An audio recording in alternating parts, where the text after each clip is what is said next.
अगर आपके साथ हजारों लोग खड़े होंगे तो आपके साथ एक सरताज होगी, और अगर आपके साथ 2 लोग खड़े होंगे तो दूसरी मैं होंगी।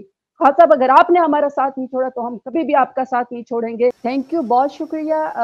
मैं बस ये कहना चाह रही थी कि बहुत मुश्किल के बाद, मुझे 7 महीने से ज़्यादा हो गए अंडरग्राउंड रहने के बाद, हर तरह की FIR है मेरे ऊपर। और डेरा गाजी खान जो है वो मेरा घर बिल्कुल उजड़ चुका है। हर रोज़ पुलिस जो है वो लाते मारते हुए दरवाजे खोल के आ जाती है। शरई पर्दा करते हैं मेरे घर वाले लोग, वो सारे घर जो है वो मकान जो है वो छोड़ गए हैं। लेकिन हौसला मेरा बुलंद है, क्योंकि ये सिर्फ मेरे साथ ही नहीं, पूरे पाकिस्तान के साथ हो रहा है। खवातीन को सड़कों के ऊपर घसीटा गया है, चादर और चार दीवारों को पामाल किया गया है। हमारी खवातीन जो है इस वक्त जेलों के अंदर है, हमारे कारकुनान जो है वो शहीद हुए हैं, लोगों के कारोबार बंद हैं।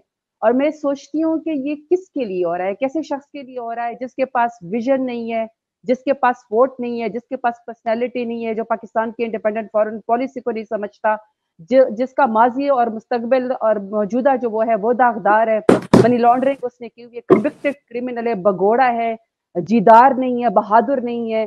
उसको जबरदस्ती 25 करोड़ आवाम के सर के ऊपर जो है नवाज शरीफ को मुसल्लत किया जा रहा है, और उसकी खातिर सब सारा का सारा जो है वो मुल्क को यरगमाल बनाया हुआ है।